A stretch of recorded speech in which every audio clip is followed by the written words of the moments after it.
Saludos desde Caracas, República Bolivariana de Venezuela, territorio libre de analfabetismo. A los libreros mediáticos que sintonizan La Librería Mediática, un programa en el que los libros y la televisión tienen mucho que ver, un programa en el que los lectores de todas las edades son protagonistas.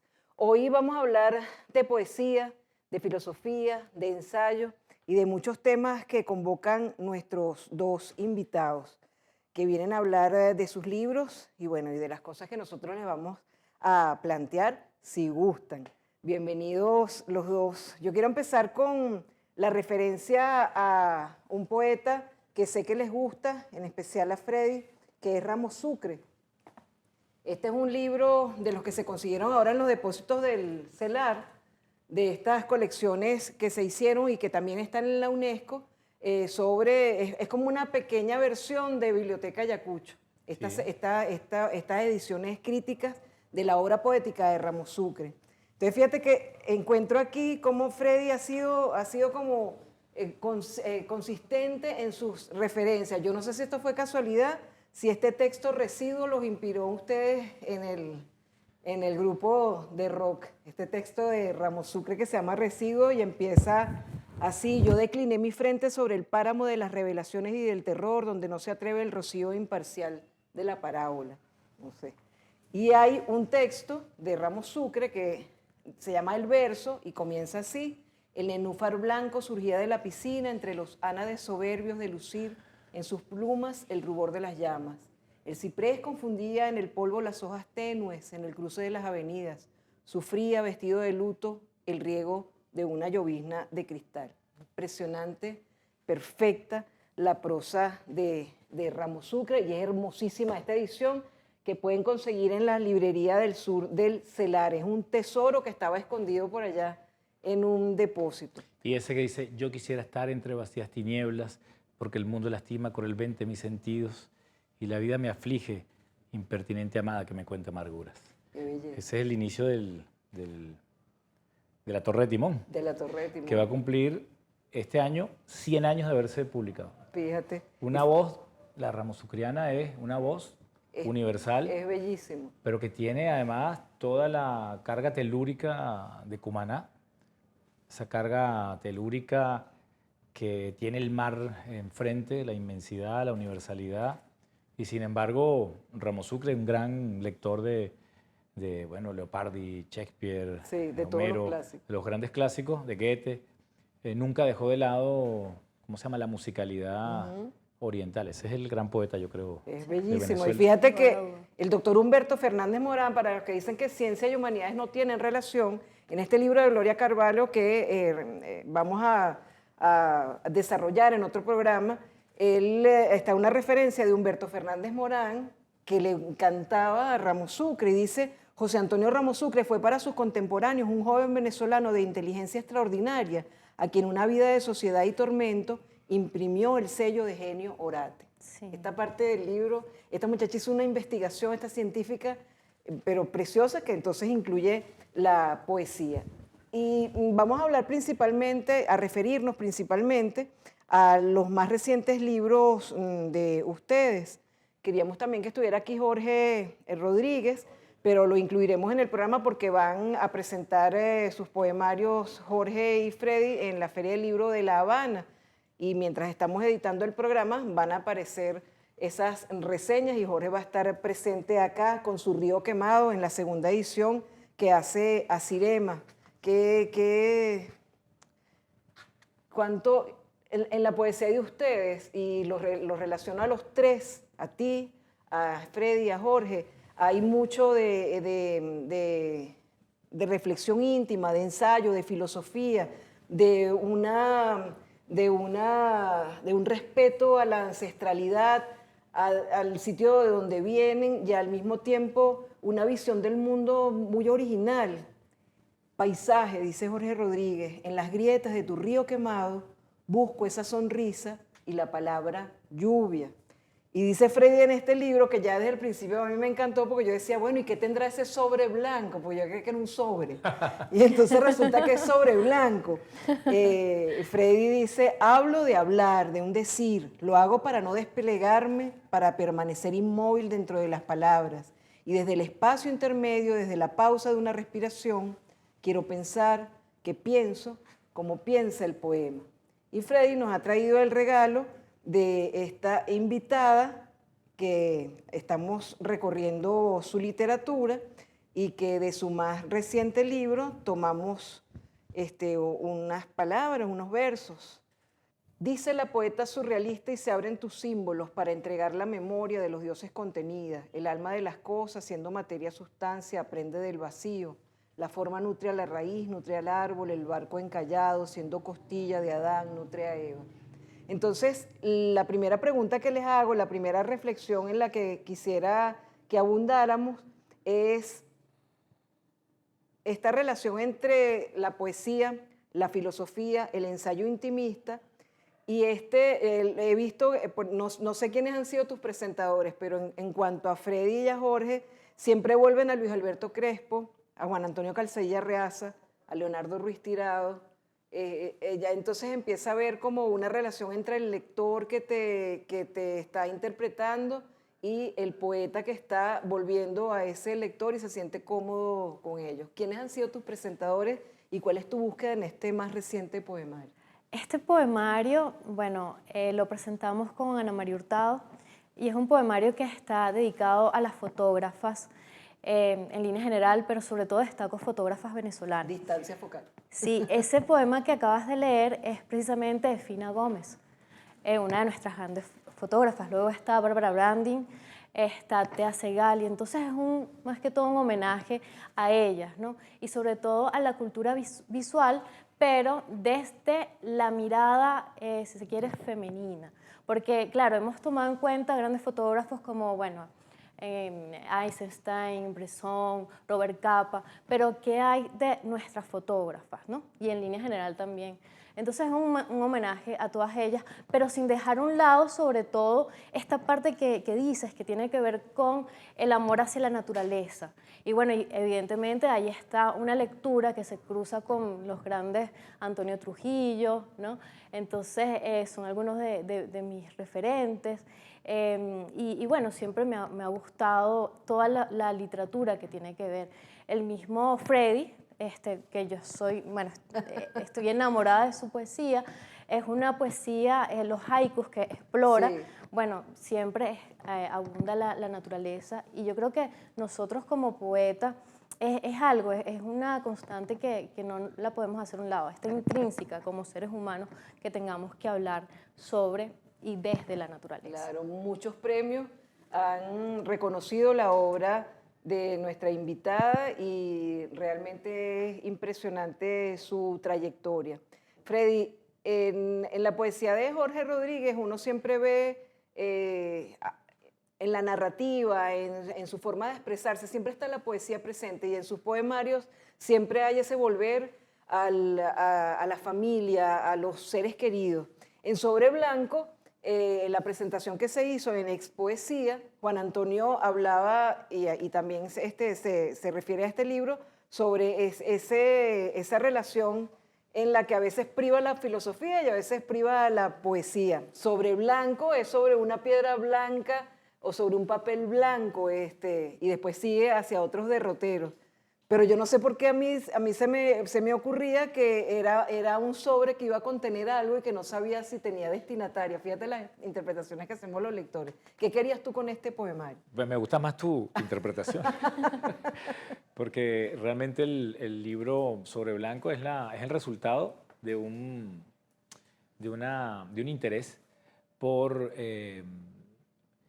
resolver, si se quiere, o examinar con un sentido crítico el umbral donde se mueve la palabra, ¿no? Y ese umbral donde se mueve la palabra es un umbral donde tanto la filosofía como pensamiento, como razón, y la poesía como canto, como sensibilidad, como todo lo que no encuentra asilo en las ciencias positivas o incluso en el propio lenguaje, cómo contribuyen, cómo colaboran, en lugar de, como hemos leído tradicionalmente, el conflicto que pueda interpretarse de uno y de otro. Yo he sido, desde que me inicié como editor y después como escritor, he estado siempre preocupado por ese aparente conflicto entre poesía y filosofía, o entre mito y logos, como se le llama antiguamente.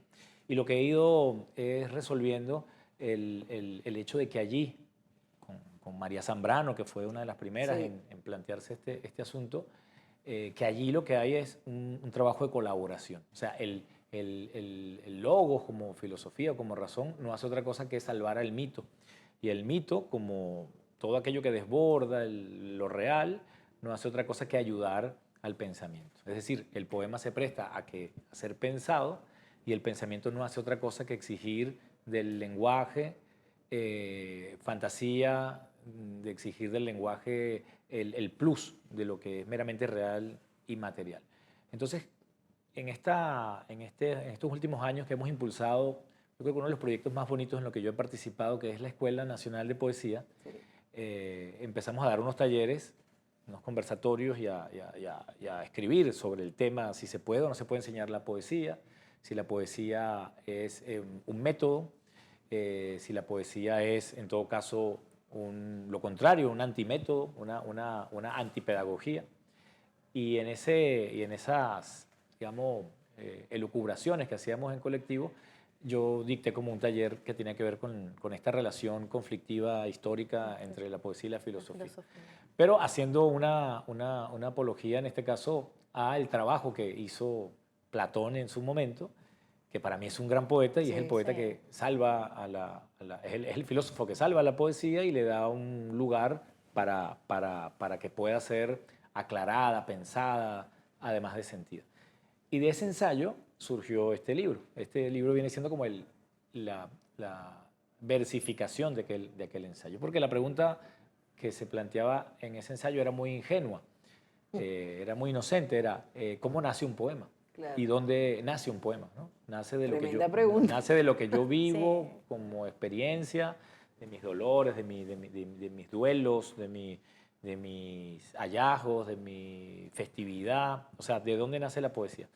Y ¿existe la poesía solo en el lenguaje o existe la poesía fuera del lenguaje, como dice John Nice? Existe en la lluvia, existe en el temblor de las ramas, existe en la voz de la naturaleza. O sea, ¿dónde está, dónde ocurre eso, no? Y evidentemente no llegué a ningún lugar, no llegué a darle ninguna respuesta. Llegaste al libro. Pero salió un libro que lo que hace es preguntarse cosas y en algún momento afirmar cosas sin que esas cosas que se afirmen sean empíricas o sean necesariamente y además no quedan lógicas. resueltas, porque entonces, como decía una niña una vez en un programa, decía, yo sé cuando un libro es bueno cuando yo no lo estoy leyendo y sigo pensando en ese libro. Entonces, cuando uno quiere volver a la poesía de ustedes, es porque el libro es bueno. Y quizás hay una entrevista que le hicieron a nuestra invitada en la Fundación Pablo Neruda, y ella termina diciendo, a veces al silencio le temo, y es el silencio a veces el que nos va a decir tantas cosas sin decirnos nada. Pero vamos a hacer una pausa y venimos en un momento con la librería mediática, en este especial que estamos realizando hoy para hablar de poesía, que es tan importante que nos detengamos y hablemos de lo importante.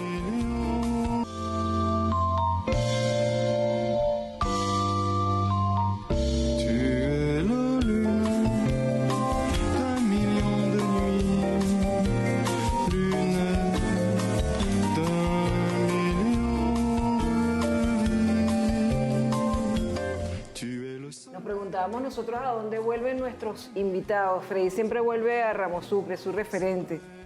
Mientras investigábamos para preparar la entrevista, nos dimos cuenta que nuestra invitada vuelve mucho al Ulises, y a mí me gusta mucho esta novela gráfica de Alfonso Zapico, Dublinés, porque creo que es una entrada extraordinaria a quienes piensan que el Ulises de Joyce es una lectura difícil. Creo que entrar desde esta novela gráfica también hecha, que ganó el premio en Angoulême, nos va a llevar a buen puerto con estas lecturas.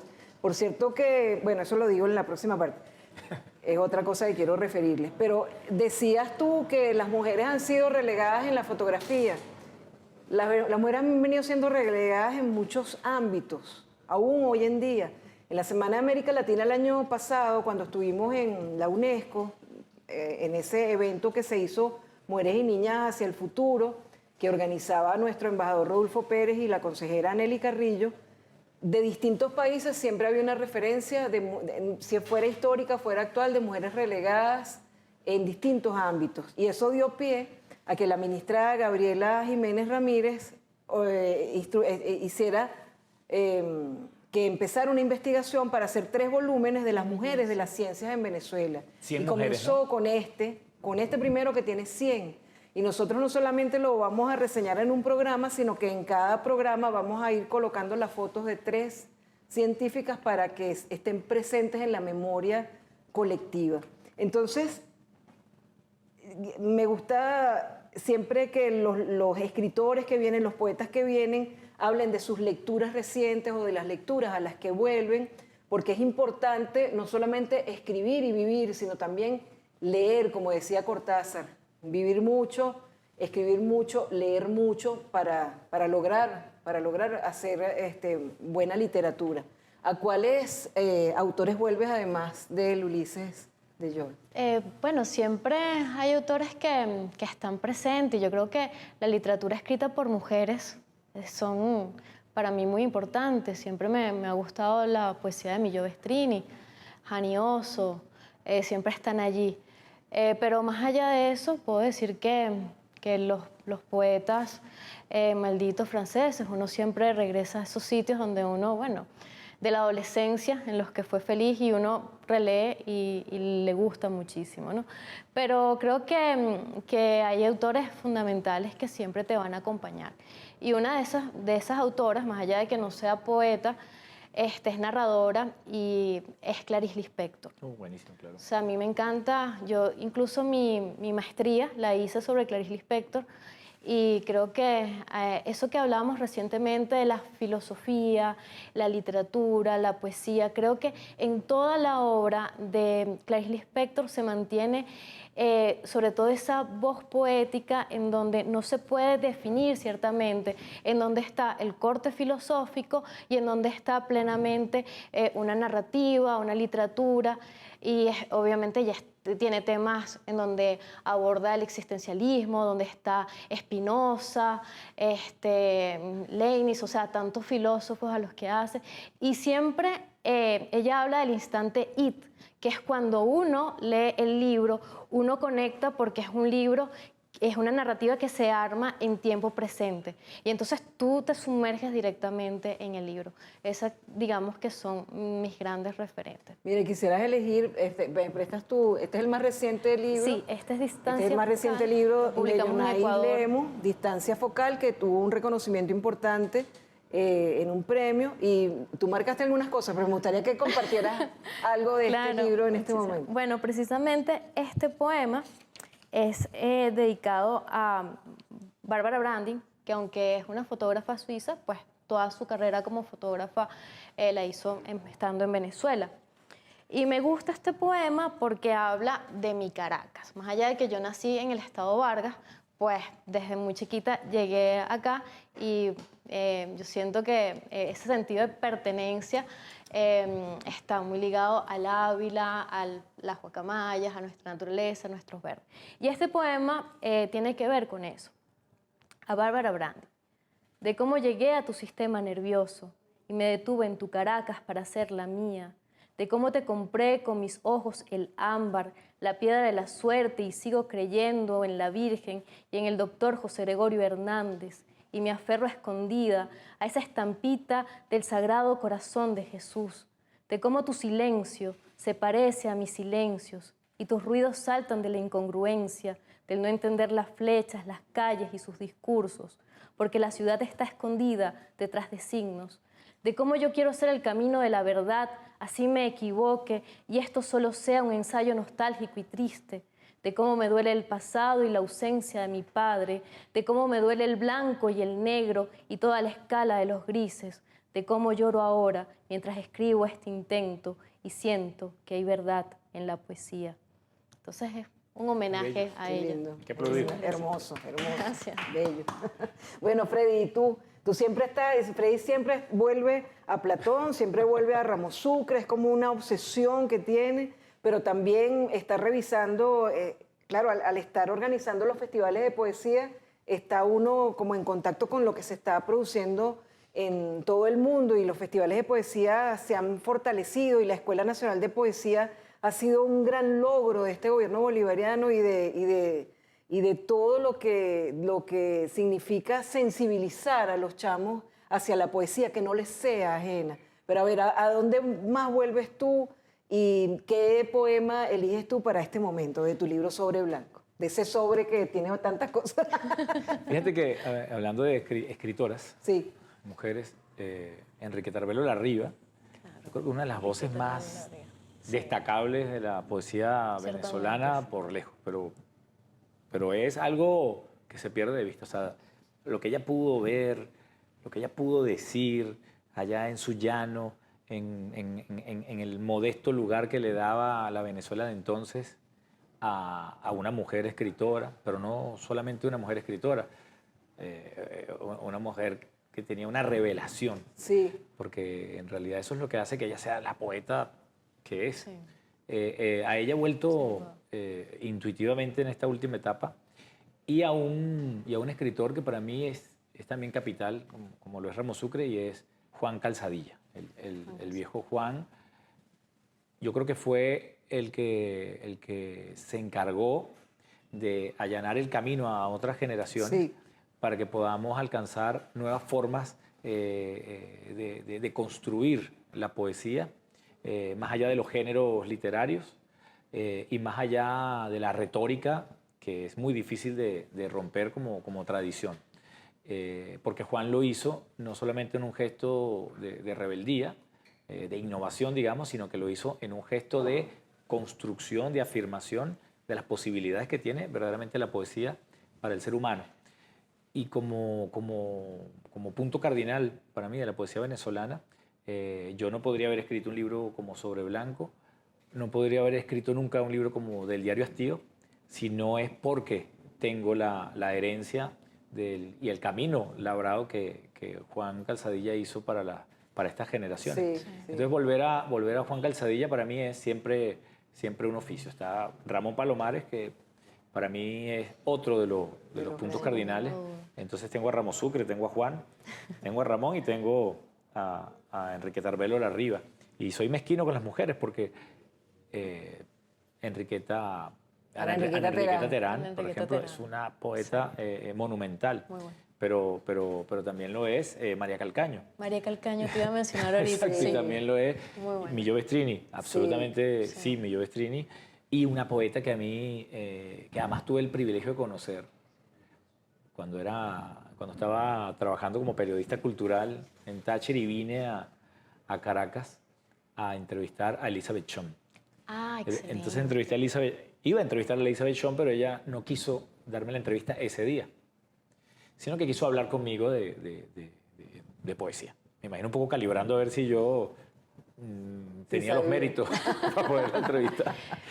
El caso es que esa fue una conversación para mí hermosísima. Ella habló, todo el tiempo estuvo hablando de Heidegger, y todo el tiempo estuvo hablando del ser, y todo el tiempo estuvo hablando de la Una importancia lucidez de que la increíble. poesía volviera al ser. Yo no entendía mucho porque era chiquito, estaba más joven. Era chiquito. Y bueno, sigo siendo chiquito, pero era más joven. Y recuerdo que cuando le dije a ella para entrevistarla, me dijo después. Yo me fui con la cámara, luego Elizabeth Chom murió y entendí que no había después. pero esa conversación que tuvimos me quedó resonando por mucho tiempo. Entonces, ¿por qué uno vuelve a los escritores? Eso también es importante, ¿no? No solamente porque sean autoridades en sí mismas. Tú lo dijiste, Jonais, que leíste en la adolescencia a los poetas malditos y esa herida que te hicieron los poetas malditos queda abierta y hace que tú vuelvas permanentemente. Yo vuelvo a Ramos Sucre porque Ramos Sucre, yo siempre fui un imitador de Ramos Sucre, si lo digo sin vergüenza alguna. Cuando yo escribí mi primer libro y lo mandé a un concurso, yo tenía como 15 años o 16 años.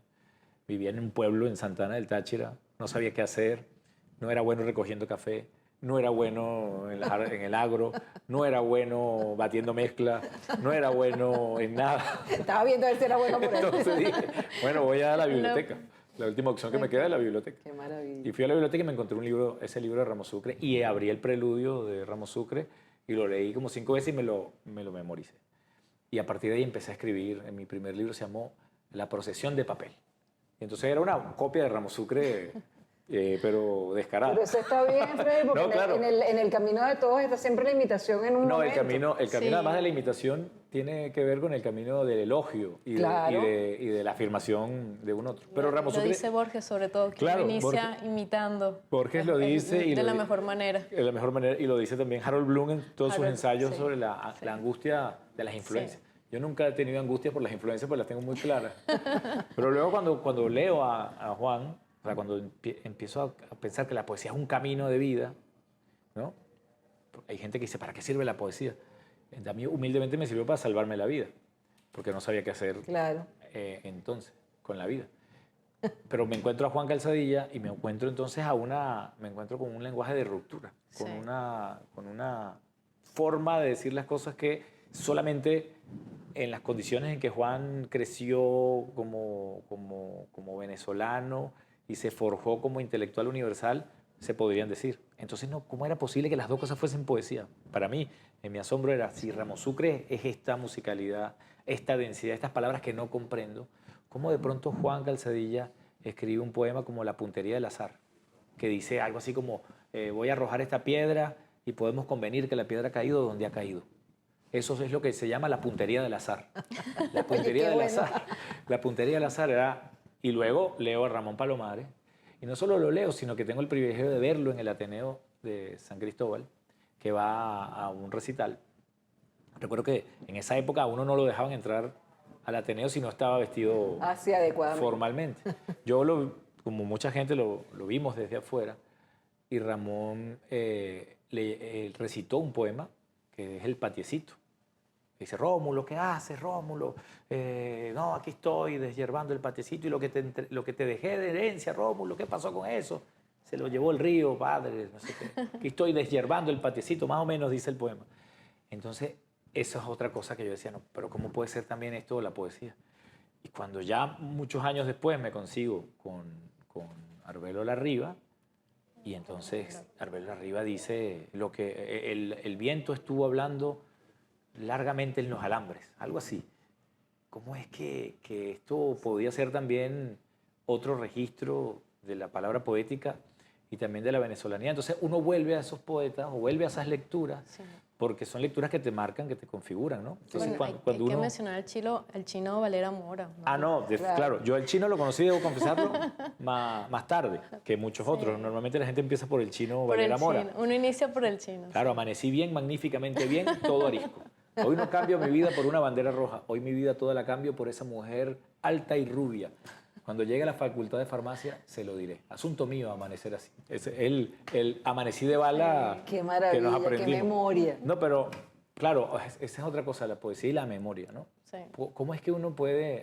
Yo tengo muy mala memoria. No, sí, ya vemos. No, a mí se me puede olvidar cómo se llama la palabra, cómo se llama eso. Mira. Se me puede olvidar la palabra. Léenos un poema de sobre blanco que aparezca al azar, no lo escojas. No lo escojo. Léelo a ver qué nos dice, qué nos quiere decir el libro. Me aparece el prólogo, que es lo mejor que tiene el libro. Y aparece la mancha de expresión.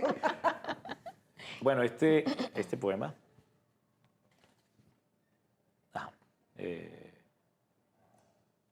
Las aguas que pasan frente a ti, el rumor de afuera, el rumor de adentro, son nuevos. Como nueva es la luz que simula su cauce. Lo que permanece arriba y abajo de ella es la silueta de este mundo. Este es un poema que habla del río, creo. Qué maravilla además volver a los libros que nos gustan. Sabes que a mí el libro tuyo que más me gusta y que lo tengo siempre a la mano y que lo tengo en distintas ediciones y tengo varios de cada uno porque siempre que llega alguien a la casa quiero regalarle, es del diario Hastío. Yo no sé qué pasó, ¿verdad? Que es un misterio, que uno vuelve, hay libros que te marcan y libros que te llegan especialmente. Entonces, los invitamos a los que están viéndonos a que piensen a cuáles libros vuelven y por qué. Es una buena forma también de conocerse a sí mismo, buscar esas razones. Ya venimos con más de la librería mediática en este pequeño festival de poesía que estamos haciendo hoy en la librería.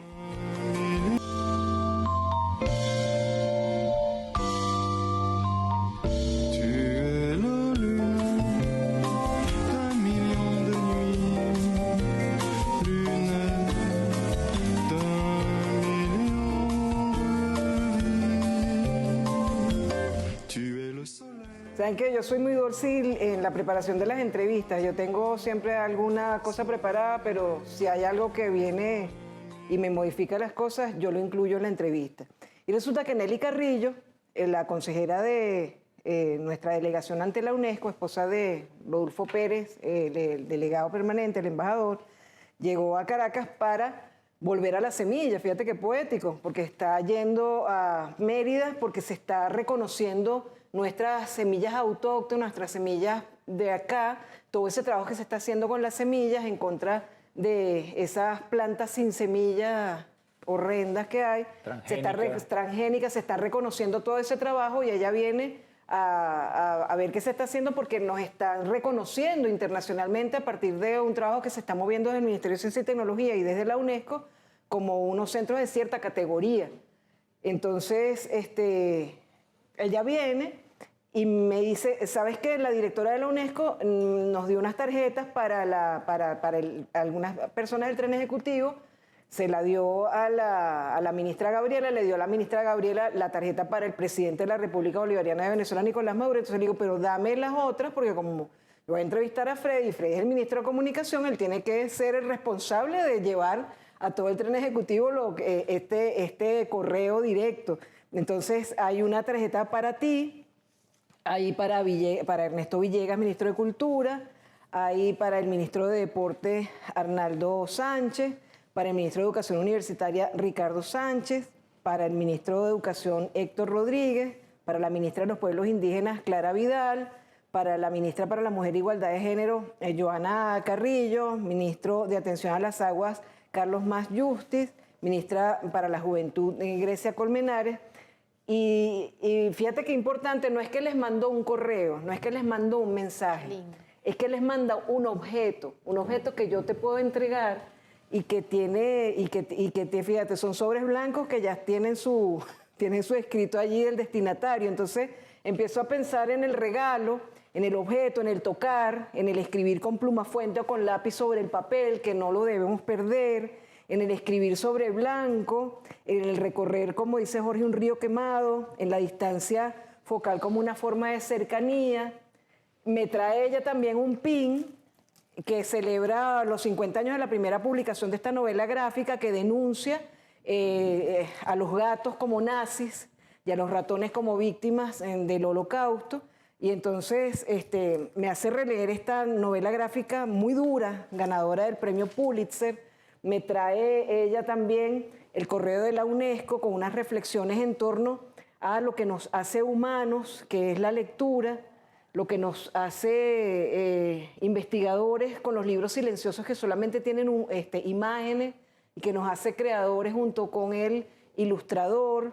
Me trae también estas boletines de cómo combatir la desinformación de género en línea y me trae, dice, para compensar, ya que te gustan tanto los gatos, bueno, ya están los gatos nazis, pero aquí hay un gato que lee y que es un gato pacífico para que no te vayas a molestar. O sea, los gatos nazis son los que no leen y los gatos... Y los gatos los gatos pacíficos son los que leen.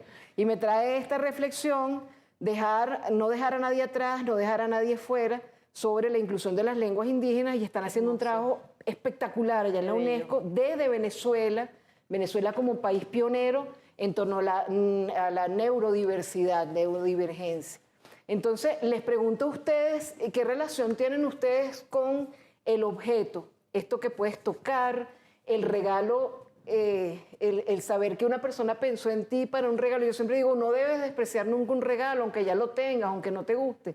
Porque eso significa que una persona pensó en ti para tener un objeto y dártelo. Entonces ese objeto tiene una energía muy hermosa y uno tiene que conservar todas esas cosas. Yo soy esta fetichista con lo de los regalos, con las dedicatorias de los libros que son tan bellas.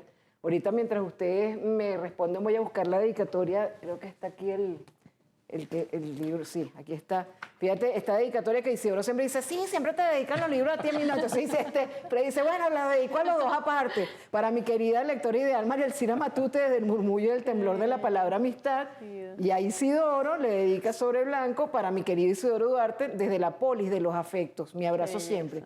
Entonces, la escritura, el tocar, el objeto, empiezan a cobrar otros... Mira, ayer me dijo un amigo, lo sigo considerando amigo después de eso, no sé si es un piropo, pero me dijo, me gustan más tus dedicatorias que tus libros.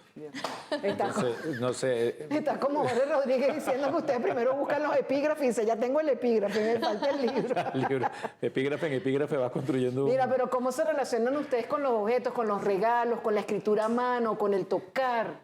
El libro objeto es algo que siempre se va a mantener por más... O sea, ahora se habla de las ediciones virtuales, bueno, todos los libros que podemos consumir de esta manera, pero yo creo que nada como poder tocar el libro, como una dedicatoria. Y no es lo mismo ver el libro, que tú ves la foto del libro y entonces cuando te entregan el libro dices, yo no me imaginaba que ese libro era así, yo vi la foto. Entonces tiene una personalidad, tiene un valor, no sé. Si lo ves en foto parece más grande, pero es un libro de bolsillo. El tema de poder tocar, de poder escribir, es algo que es otra materialidad sobre las cosas, ¿no? Sí. Porque no es lo mismo que estar en el ordenador, escribir en la computadora, que poder escribir, el trazo te genera, de cierta manera, una comprensión más profunda a la hora de escribir. Bueno, científicamente cognitivamente, ¿cómo se llama? Sí. Te estimula partes del cerebro que no estimula el teclado. Que no lo estimula. Entonces... Particularmente yo, bueno, soy de la vieja escuela y suelo escribir mis libros en libretas. Igual que Fred. Sí, es una cosa porque yo me descubrí que era poeta no hace mucho, cuando se me dañó mi computadora y me compré 3 libretas para poder escribir. Sí, ciertamente, estoy comprando libretas y sí, ya, soy poeta. Entonces, es una cuestión de escribir en las libretas, es un proceso totalmente distinto, más íntimo. Entonces, para mí es muy importante esto, ¿no? Poder tocar, oler, poder tenerlo, ¿no? Y con respecto a lo que te decía del regalo, ¿cómo valoras tú los regalos? ¿Verdad que esas sorpresas tan raras que uno dice, bueno, ¿y por qué me regaló esto? ¿Por qué pensé en mí para darme esto? Sí, siempre y cuando los regalos son personalizados, ¿no? Un regalo que tiene que ver justo con eso, no importa si sea grande o pequeño, como lo del pin, que tiene gran valor y es por lo menos algo pequeñito, pero tiene que ver contigo, se relaciona con tu personalidad. Entonces yo destaco eso, ¿no?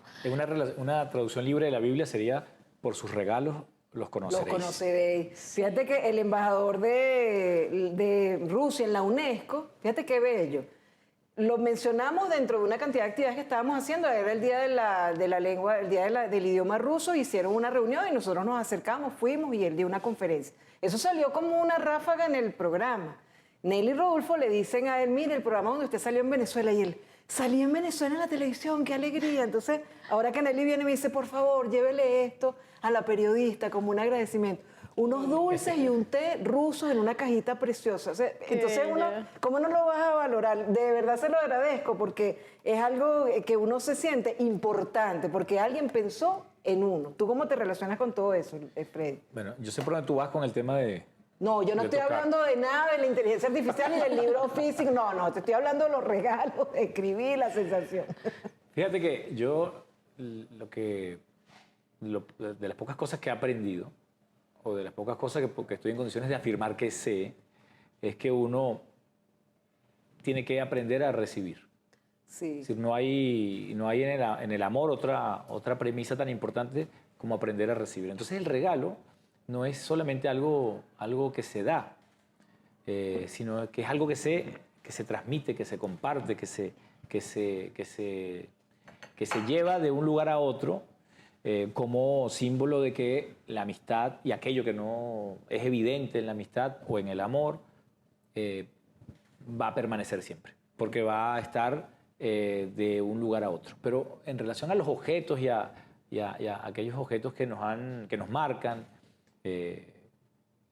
a mí me transporta directamente a mi infancia y por qué habían juguetes, porque habían muñecos que precisamente me gustaban más que otros. Yo tenía un Mazinger Z que era de plástico, que era como así, no era de alta gama, no era original, pero fue el primero que tuve. Después tuve otros.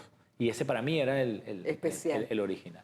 Con respecto a lo que tiene que ver con tocar y con el mundo físico, yo creo que ahorita, más que un tema romántico, de una añoranza por el pasado, por el mundo anterior o cómo hacíamos las cosas más artesanalmente, creo que estamos corriendo ahorita el riesgo en esta hipermodernidad tecnológica de que se nos desaparezcan las cosas, o sea, de que las cosas ya no estén o no sean necesarias para configurar el mundo. Hay un libro de Byung-Chul Han, que es como un bestseller en el mundo de la filosofía posmoderna, pero hay un libro que es muy notable y se llama No Cosas.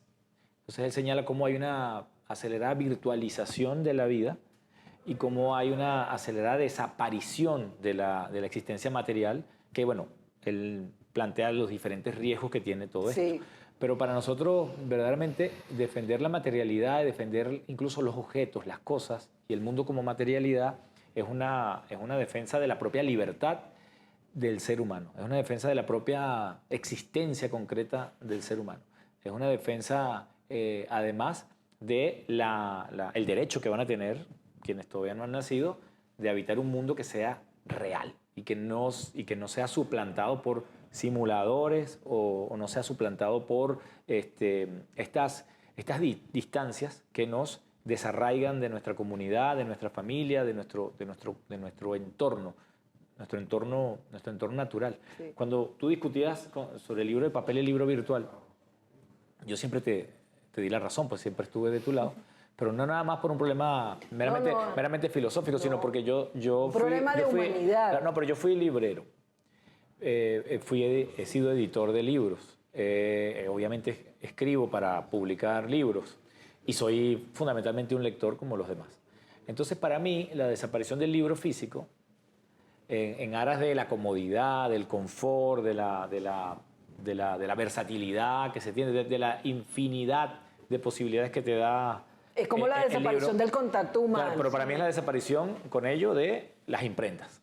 Para mí sería un mundo sin imprentas una pesadilla.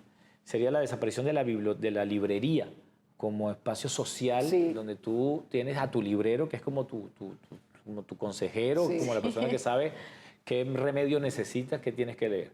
Es la desaparición también de los lectores como personas, como colectivo, como comunidad. Es la desaparición también de las bibliotecas. El bibliotecario, por más que nunca vayamos a la biblioteca, nosotros vivimos con la certeza de que ahí está la biblioteca. Ahí debe estar Homero, ahí debe estar Dante Alighieri, ahí debe estar Cervantes, ahí debe estar Gallego, ahí incluso pueden estar hasta nuestros libros, lo merezcamos o no. Sí. Es la memoria de todo lo que hacemos. Entonces la defensa de lo físico, de la materialidad, es una defensa urgente en términos políticos, en términos éticos, en términos estéticos incluso, porque nada suplanta a un libro. Yo voy a contar una anécdota cortita. Cuando yo entendí que esto no iba bien, en los 90, 96, 95, 96, yo fui a cambiar un disco de vinil de una banda que me gustaba mucho que se llama Dead Kennedys. Entonces yo fui a cambiar ese disco que tenía repetido por otro disco de Dead Kennedys. Y era un portugués que había que ir hasta la panadería, era muy lejos, había que ir caminando. Yo hice todo el sacrificio porque me parecía que iba a salir ganando con ese trueque. ¿Y qué me entregó a cambio mi amigo? Me entregó a cambio un CD.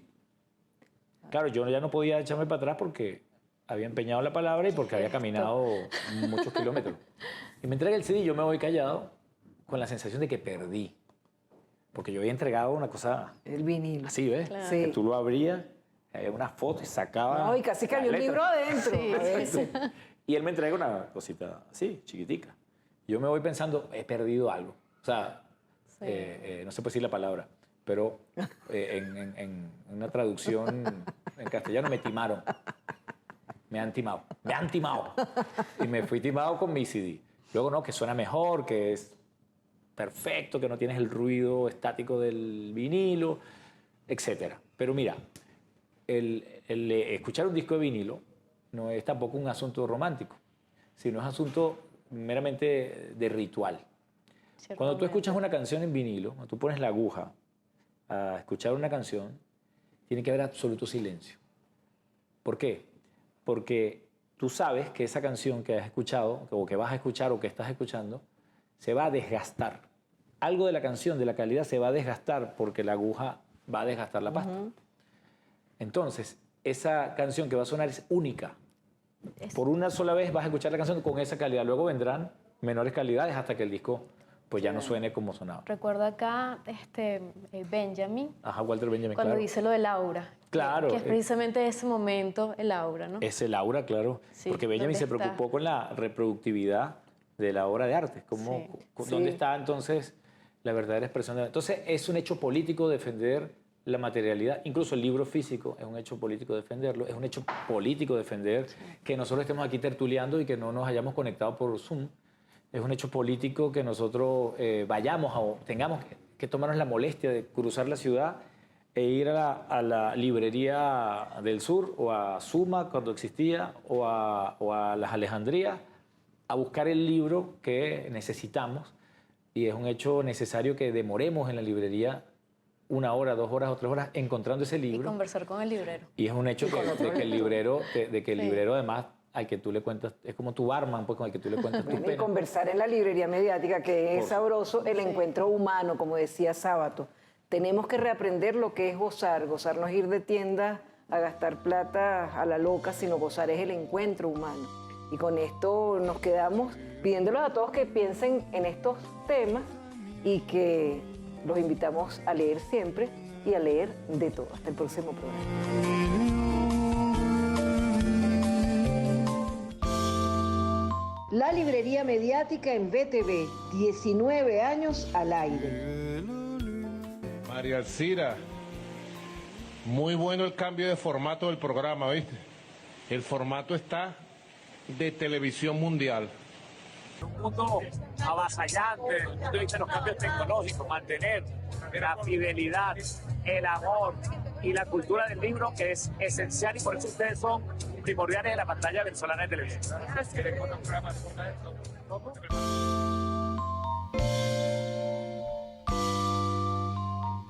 Tu es la lune d'un million de nuits lunaires.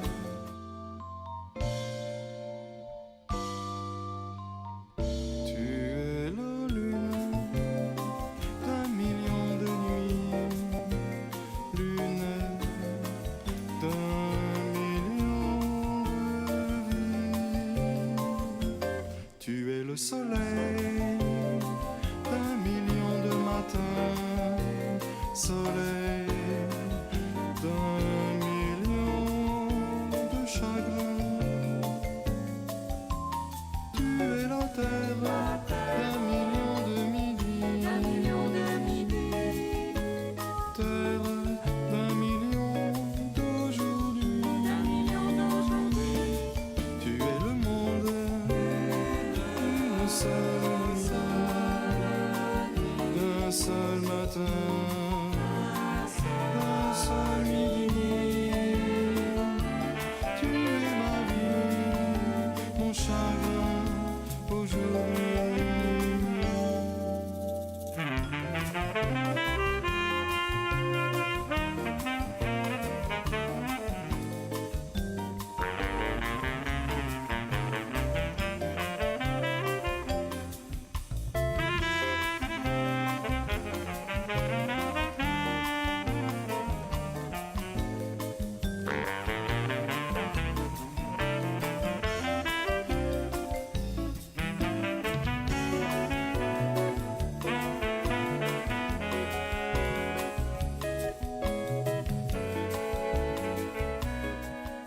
Me tienes que invitar a tu programa, no me has invitado.